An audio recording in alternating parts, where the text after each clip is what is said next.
I like this one.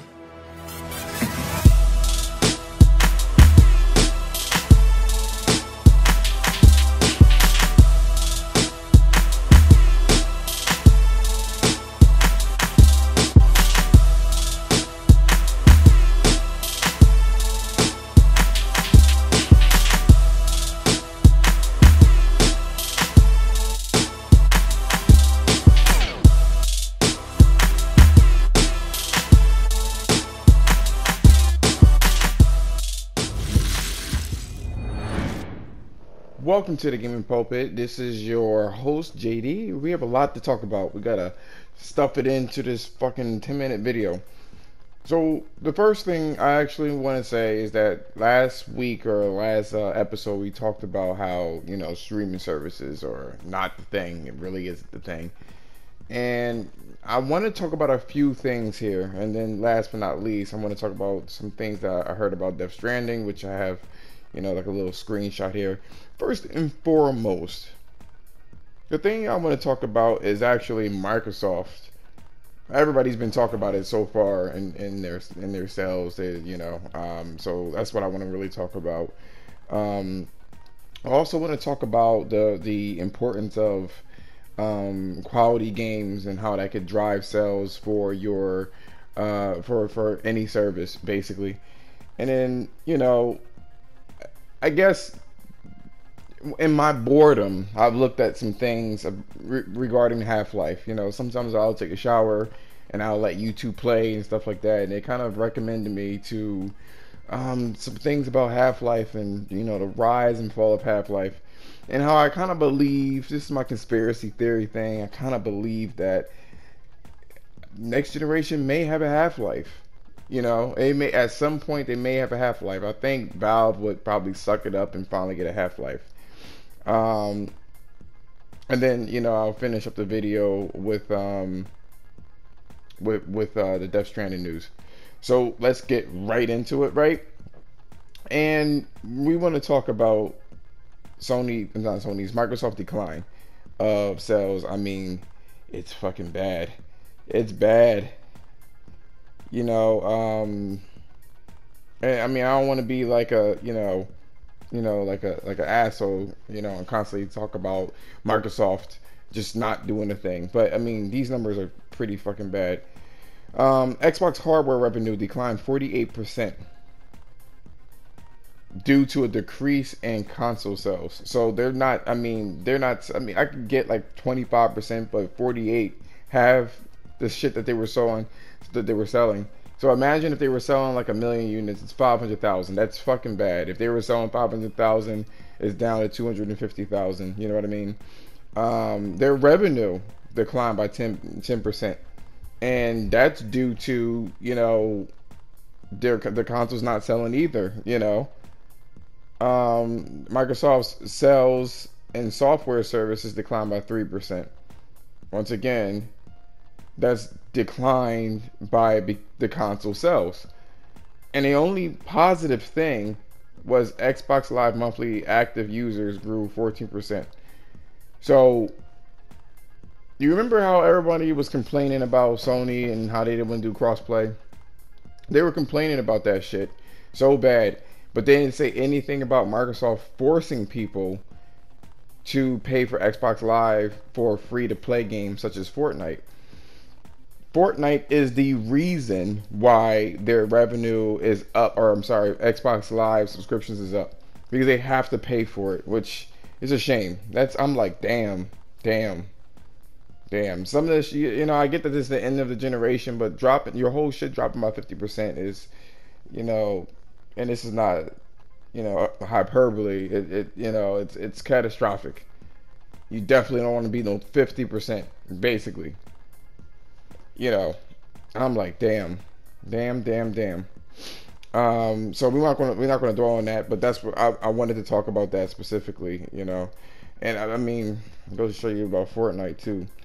The second thing I want to actually talk about, let's get to this part, and I'm just reading this shit off here. I mean, I'm sorry I don't have everything like fucking labeled and shit like that, but I don't give a fuck. Either way, I looked at Marvel, and Marvel created the cinematic universe, right? and they have a specific quality to their games or to their movies, and that quality is known by the people who like, the Marvel content, and they only like it because of the quality. So regardless of what kind of movie that they come out with, they always have that specific quality. And I kind of liken it to what Sony is doing. There is a specific quality that allows Sony to keep selling their exclusives, and it's like 6 to 10 million every single time.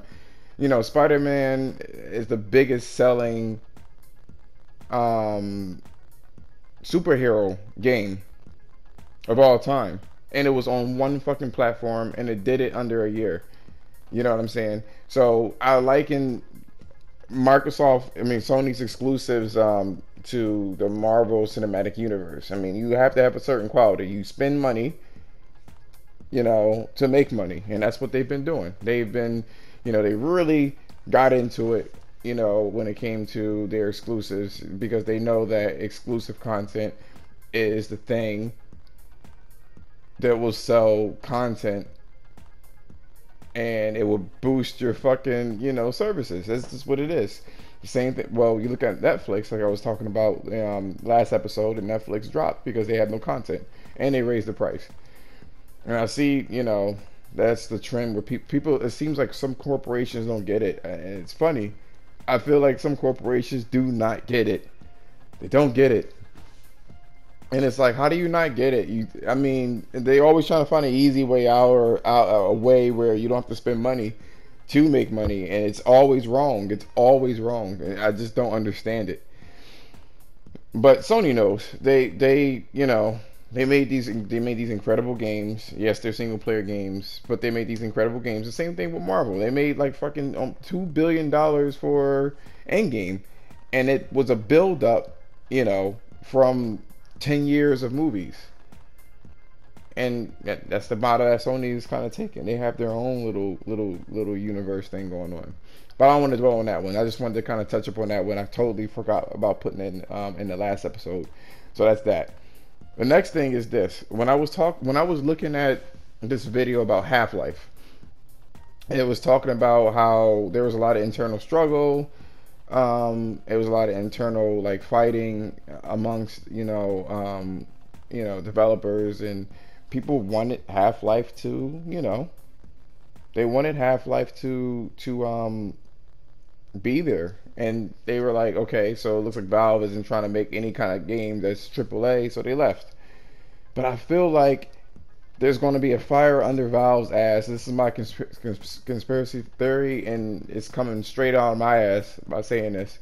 But I really feel like next generation, you got this crazy, like, I don't know, people are just kind of doing this whole nostalgic thing, and I know they don't want to fuck it up or anything like that, but I feel like they're going to probably recruit these writers or recruit some writers to do the Half-Life game, and and I feel like next generation is just going to be that generation, and they're going to come out with a Half-Life 3 next generation. And that's my conspiracy theory on that one. I know people are like, what the fuck are you talking about, Josh?